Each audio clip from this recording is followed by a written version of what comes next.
शिक्षक भरती महाराष्ट्र राज्य। महाराष्ट्रात मागच्या 1 ते 1.5 वर्षापासून शिक्षक भरतीचा गोंधळ चालू आहे। महाराष्ट्राचे सन्माननीय शिक्षण मंत्री दीपक केसरकर साहेब वारंवार माध्यमांसमोर येतात आणि 1 महिन्यात भरती होणार, 2 महिन्यात भरती होणार, 30,000ची भरती होणार, 60,000ची भरती होणार असे खोटखोटे वादे करतात।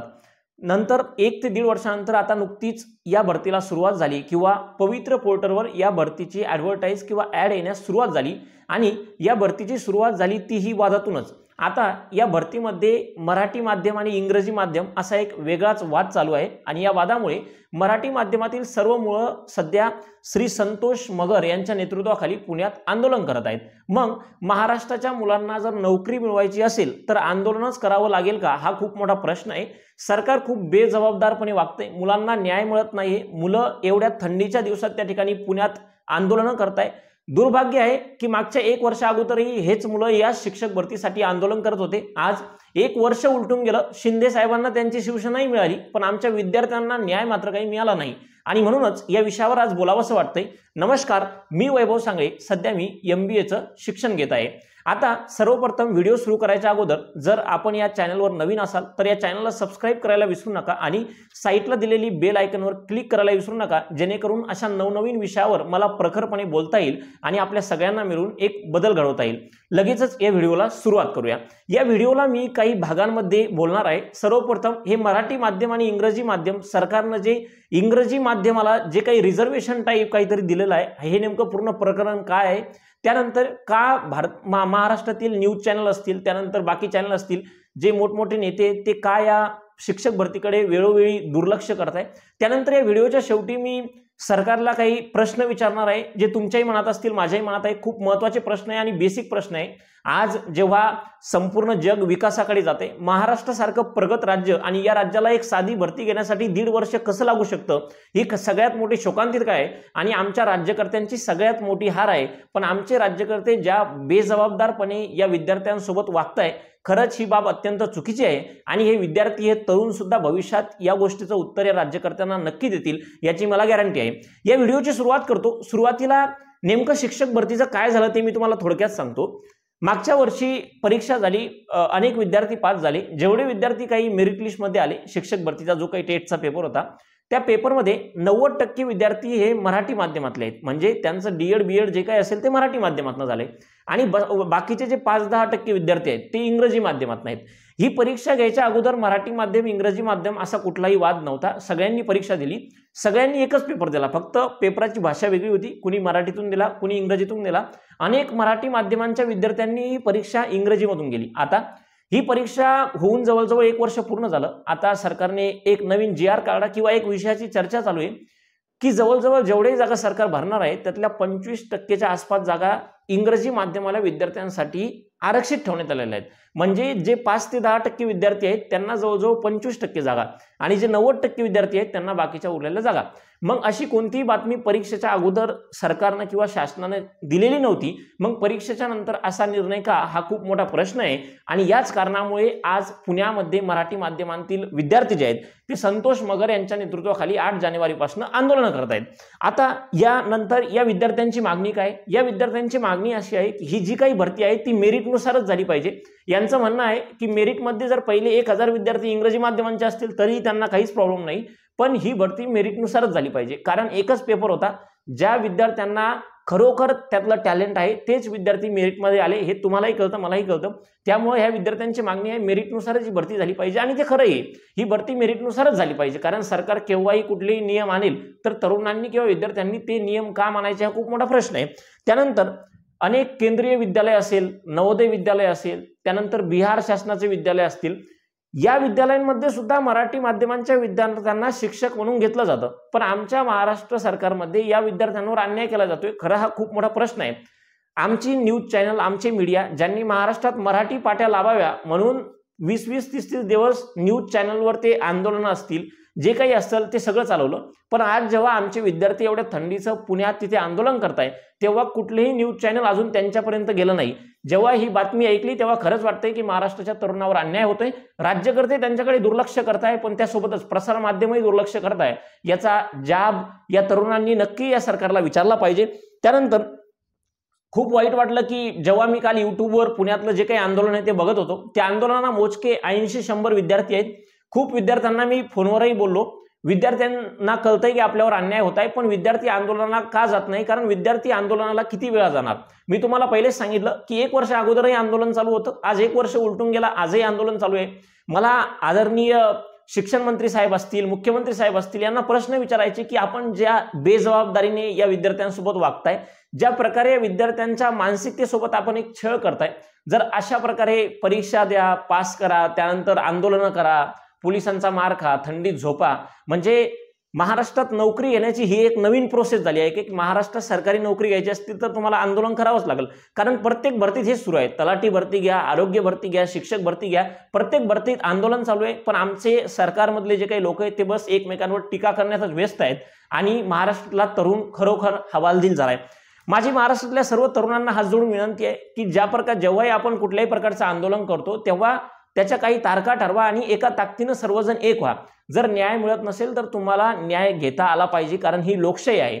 लोकांसाठी, लोकांकडून बनवलं गेलेलं हे सरकार आहे. जर हे लोक तुमच्यासाठी काम करत नसतील तर तुम्हाला स्वतःच्या अस्तित्वासाठी लढता आलं पाहिजे.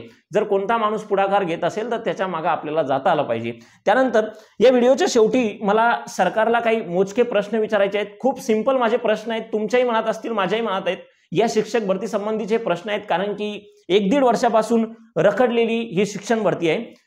सगळ्यात पहिला प्रश्न जो आहे तो की इंग्रजी माध्यमांच्या विद्यार्थ्यांना 25% आसपास जागा आरक्षित ठेवल्या गेलेल्या आहेत. आता फॉर एक्झाम्पल एक एसटी कॅटेगरी म्हणून आपण घेतो. इंग्रजी माध्यमांमध्ये जर एसटी कॅटेगरीचे 50च विद्यार्थी असले आणि त्यांच्या जागा जर 500 असल्या तर मग सरकारला राहिलेल्या 450 जागा ज्या आहेत त्या व्हॅकंट ठेवायच्या आहेत का, त्या रिक्त ठेवायच्या आहेत का?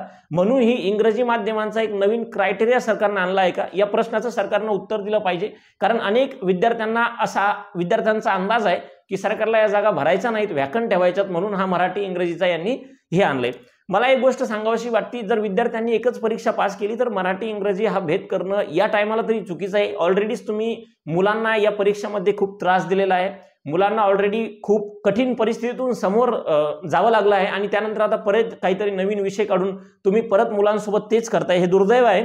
त्यानंतर मी तुम्हाला सांगू इच्छितो की सरकारने या भरतीमध्ये 1 ते 1.5 वर्ष वाया घातला. मला सरकारला एक साधा प्रश्न विचारायचा आहे की जर तुम्ही लवकरात लवकर भरती केली आणि हे इंग्रजी माध्यम, मराठी माध्यम हे लहान लहान खेळ खेळल्यापेक्षा जर याच शिक्षकांना तुम्ही चांगल्या प्रकारचे ट्रेनिंग सेशन दिलं, जसं दिल्लीमध्ये अरविंद केजरीवालांनी शिक्षण क्षेत्रात एक नवीन क्रांती आणली, तशी या शिक्षकांना लवकर भरतीवर रुजू करून जो टाइम यांच्या ट्रेनिंगमध्ये जर तुम्ही घातला तर मला वाटतं भारताच्या, महाराष्ट्राच्या येणाऱ्या पिढ्या ज्या आहेत त्या चांगल्या येतील. त्यामुळे अशा प्रकारे इंग्रजी माध्यम, मराठी माध्यम यामध्ये सरकारनं खेळल्यापेक्षा याच लोकांना लवकर भरती करून त्यांना चांगली ट्रेनिंग द्यावी, जेणेकरून ते मुलांना चांगल्या प्रकारचं शिक्षण देऊ शकतील आणि एक चांगल्या मुलांचं निर्माण या महाराष्ट्रामध्ये होईल आणि याचा फायदा महाराष्ट्राच्या भविष्यासाठी होईल. सरकारने यावर नक्की विचार करावा. 1.5 वर्ष एक साधी भरती घ्यायला तुम्हाला लागतंय तर खरंच या सरकार किती बेजबाबदारपणे या तरुणांशी वागतंय, हा प्रश्न गंभीर आहे. त्यानंतर नोकरीसाठी आता इथून पुढे महाराष्ट्रात आंदोलनच करावं लागतील का, हा माझा खूप साधा प्रश्न आहे सरकारला. कारण कुठलीही भरती घ्या तुम्ही, सध्या महाराष्ट्रात कुठेही जर विद्यार्थ्यांना नोकरी पाहिजे असली तर एक पेपर फुटतात. या महाराष्ट्रामध्ये कोणी त्याची जबाबदारी घेत नाही. इथले नेते त्या पेपरांचे पुरावे मागतात, त्यानंतर मुलांना अटक केली जाते, मुलांना जेलात टाकली जाते. म्हणजे अभ्यासही विद्यार्थ्यांनीच करायचा, त्या परीक्षेसाठी संघर्ष करायचा, त्यानंतर आंदोलन करायचं, पोलिसांचा मार खायचा आणि तरीही या विद्यार्थ्यांच्या हाताला नोकरी लागत नाही. कारण शिक्षक भरतीत हेच झालं, 1.5 वर्ष उलटून गेलं तरी विद्यार्थ्यांच्या हाताला अजूनही नोकरी नाही. मग आदरणीय शिंदे साहेबांनी या प्रश्नाचं उत्तर द्यावं की महाराष्ट्रात नोकऱ्यांसाठी आता आंदोलन बंधनकारकच असेल का, यावर आपण बोललं पाहिजे.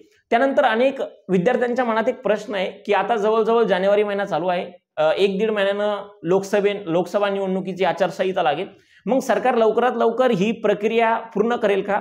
हा जो इंग्रजी माध्यम, मराठी माध्यमाचा विषय आहे तो लवकरात लवकर सॉल्व्ह करून लवकरात लवकर या विद्यार्थ्यांना शिक्षक म्हणून रुजू करणार की नाही, की आचारसंहिता लागली तर विद्यार्थ्यांना परत विधानसभा निवडणुकांची वाट पाहावी लागेल, याही प्रश्नाचं सरकारनं उत्तर दिलं पाहिजे. आणि शेवटी आदरणीय मुख्यमंत्री साहेबांना प्रश्न आहे, शिंदे साहेब, कोर्टाचा निकाल आला, तुम्हाला तुमची शिवसेनाही मिळाली, पण आजपर्यंत म्हणजे जवळजवळ तुम्ही मुख्यमंत्री तेव्हापासून 1 ते 1.5 वर्ष झालं, तुम्ही महाराष्ट्रातल्या या शिक्षक बांधवांना न्याय देऊ शकले नाही, ही तुमची सगळ्यात मोठी हार आहे।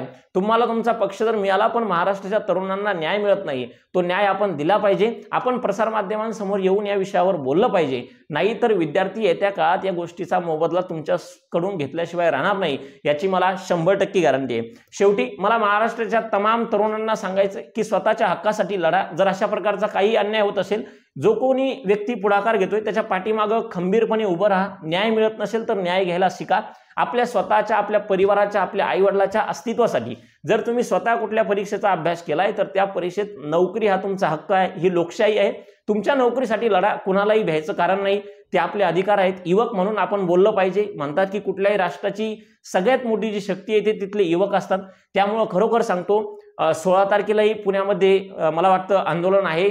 जे काही संतोष मगर जे आंदोलन करतायत त्यांच्याशी कॉन्टॅक्ट करा आणि त्यांचे हात बळकट करा, जास्तीत जास्त संख्येने तिथे जा, जेणेकरून सरकारला जाग येईल। सरकार तर झोपलेलंच आहे, पण त्यांना जागी आणणं हे आपलं सगळ्यात मोठं कर्तव्य आहे। आज एवढंच बोलेल। शेवटी तुम्हाला एवढंच सांगेल की जर या चॅनलला नवीन असाल तर हे चॅनल सबस्क्राईब करा, जेणेकरून नवनवीन विषयांवर मला अशाच पूर्ण ताकदीने बोलता येईल आणि आपल्या सगळ्यांना मिळून एक नवीन बदल घडवता येईल। सगळे पूर्ण ताकदीने लढा, स्वतःच्या अस्तित्वासाठी आपल्याला लढावंच लागेल। महाराष्ट्राला परत पूर्वरत स्थितीवर आणण्यासाठी किंवा एक सुसंस्कृत महाराष्ट्र बनवण्यासाठी, इथल्या प्रत्येक घटकाचा विकास करण्यासाठी आपल्याला लढावंच लागेल। नाहीतर हे राज्यकर्ते असेच जाती धर्माच्या नावावर आणि अशाच प्रकारचे पेपर फुटून भ्रष्टाचार करून तुमच्या आयुष्याशी वेळोवेळी खेळतच राहतील। त्यामुळं उठा, स्वतःच्या संघर्षासाठी, स्वतःच्या चांगल्या उज्ज्वल भविष्यासाठी लढा आणि आपण सर्व मिळून एक बदल घडवण्याच्या दिशेने नक्की वाटचाल करू। या व्हिडिओतून आपल्याला काहीतरी माहितीपूर्ण माहिती भेटली असेल अशी मी एक अपेक्षा करतो आणि आपल्या सर्वांची मी रजा घेतो। परत भेटूया अशाच एका इम्पॉर्टंट आणि माहिती विषयक व्हिडिओ सोबत। खूप खूप धन्यवाद।